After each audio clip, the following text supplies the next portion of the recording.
बिजली कट चुकी थी। पूरे घर में अंधेरा छा गया। बल्ब बुझ गए। झूमर का सुनहरा उजाला बुझकर जैसे सबको चिढ़ाने लगा। ब्लूटूथ की आंखें भर आई। उसके होंठ कांपने लगे। मम्मा, मेरा बर्थडे डार्क में होगा। उसकी मासूम आवाज़ सुनकर सबकी रूह कांप गई। ईशा ने उसे सीने से लगाकर बोला, नहीं बेटा, तेरे बर्थडे पर अंधेरा नहीं होगा। तेरी मम्मा वादा करती है कि रोशनी ज़रूर आएगी। लेकिन अंदर से वो खुद टूट रही थी। सूरज गुस्से से मुट्ठी भींच रहा था। मैं जानता हूँ ईशा, ये बदला है।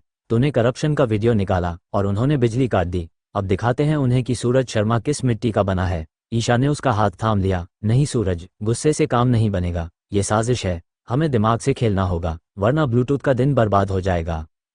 तभी काव्या की जुबान जहर उगलने लगी। अरे वाह, देखो महारानी जी, कितनी बड़ी बड़ी बातें कर रही हैं। बोल रही थी कि सरकारी ऑफिसरों को सबक सिखाऊंगी, अब देख लिया ना सबक।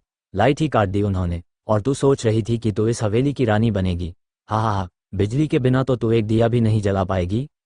ईशा की आंखों में आंसू थे, लेकिन वो संभल गई। उसने गहरी सांस ली और बोली, हाँ काव्या, रोशनी काटी है उन्होंने, पर रोशनी मेरे दिल से कोई नहीं काट सकता। ब्लूटूथ जोर जोर से रोने लगा। मम्मा, मेरा केक, मेरे गिफ्ट्स, सब बर्बाद हो गया। सबकी नज़रें ईशा पर थीं। तभी सूरज ने अचानक टॉर्च जलाया और बोला, सुन ब्लूटूथ, ये रोशनी देख रहा है ना, तेरे पापा हैं जो तेरे लिए अंधेरे को भी हर बार चीर देंगे।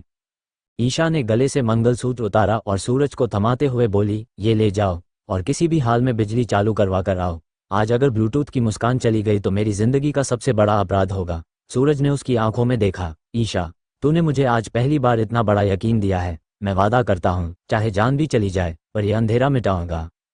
इधर हवेली में गड़बड़ी मच चुकी थी। मेहमान कानाफूसी करने लगे थे। इतना बड़ा बर्थडे और बिजली चली गई। ताइमा का चेहरा गुस्से से लाल हो गया। मैं सबको क्या जवाब दूंगी, मेरी इज्जत मिट्टी में मिल गई।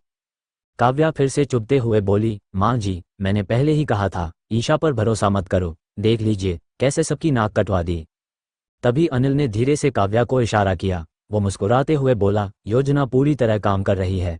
अब किसी को शक नहीं होगा कि हमारे पैकेज पानी में गिरे। असली साजिश तो यही है, ईशा को बदनाम करना। ईशा ने ब्लूटूथ का माथा चूमा और सब मेहमानों से बोली, आप लोग प्लीज परेशान मत होइए, थोड़ी देर रुकिए। ये बर्थडे रोशनी में ही मनेगा, और अगर बिजली का उजाला ना भी हुआ तो मैं अपनी सांसों की रोशनी से इस घर को रोशन कर दूंगी।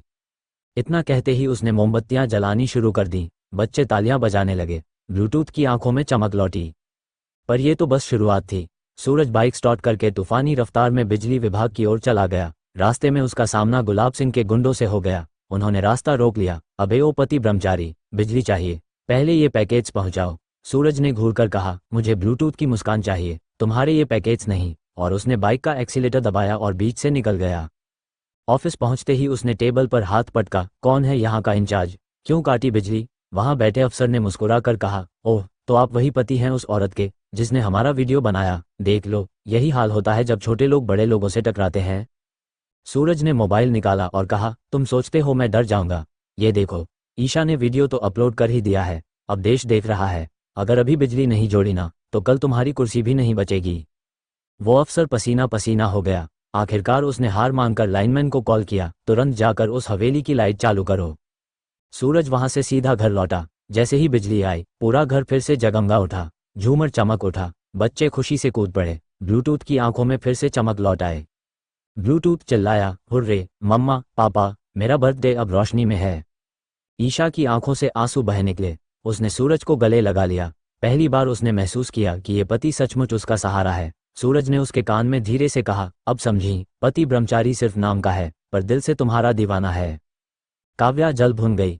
उसने सोचा था ईशा की बेइज्जती होगी, लेकिन यहाँ तो सब उल्टा हो गया। मेहमान ताली बजा रहे थे। वाह, ये पार्टी तो यादगार बन गई। अनिल ने गुस्से से दांत भींचे। गुलाब सिंह को खबर देनी होगी, वरना ये औरत हमें बर्बाद कर देगी। लेकिन फिलहाल केक काटा गया। ब्लूटूथ ने मम्मा पापा के साथ मोमबत्तियां बुझाईं। सब गाने लगे और ईशा ने हाथ जोड़कर आसमान की ओर देखा। हे बांके बिहारी, आज मेरी सबसे बड़ी परीक्षा थी, आपने मेरा मान रख लिया। पर उसकी ये राहत थोड़ी देर की थी, क्योंकि छुपकर गुलाब सिंह ने फोन किया था। अब देखता हूँ अगली बार रोशनी कैसे आती है। ईशा, तूने मुझे ललकारा है, तेरी जिंदगी को अंधेरे में बदल दूंगा। गुलाब सिंह ने फोन काटते ही अपने आदमियों को बुलाया। उस हवेली की औरत ने हमें बेइज्जत किया है, अब उसे समझाना पड़ेगा कि गुलाब सिंह से टकराने का अंजाम क्या होता है। उसके चेहरे पर शैतानी मुस्कान थी। इधर हवेली में रोशनी लौट आई थी। ब्लूटूथ अपने दोस्तों के साथ नाच गाना कर रहा था। सब खुश थे। सूरज और ईशा पहली बार चैन की सांस ले रहे थे।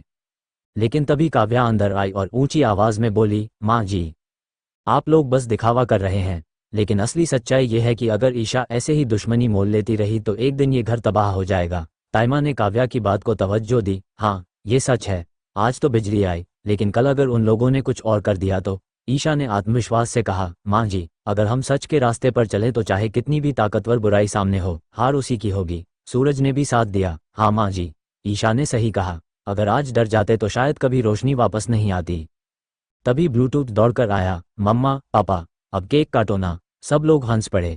ईशा और सूरज ने केक काटा। ब्लूटूथ ने सबसे पहला टुकड़ा अपने पापा के मुंह में डाला और फिर मम्मा को खिलाया। मेहमानों ने तालियां बजाईं, लेकिन इसी बीच बाहर हवेली के गेट पर 2 गाड़ियां आकर रुकी। उनमें से नकाबपोश लोग उतरे। उनके हाथों में डंडे और बोरे थे। उन्होंने चौकीदार को डराकर चुप कर दिया और हवेली के पिछवाड़े से अंदर घुस गए।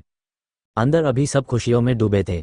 किसी को अंदाजा भी नहीं था कि बाहर तूफान आने वाला है। अचानक रसोई से तेज आवाज आई। सब भागकर पहुंचे तो देखा सारा खाना जमीन पर बिखरा पड़ा है और वहां एक कागज पड़ा था जिस पर लिखा था, गुलाब सिंह से पंगा लेने का यही नतीजा है, अगली बार खाना ही नहीं जिंदगी बिखरी मिलेगी।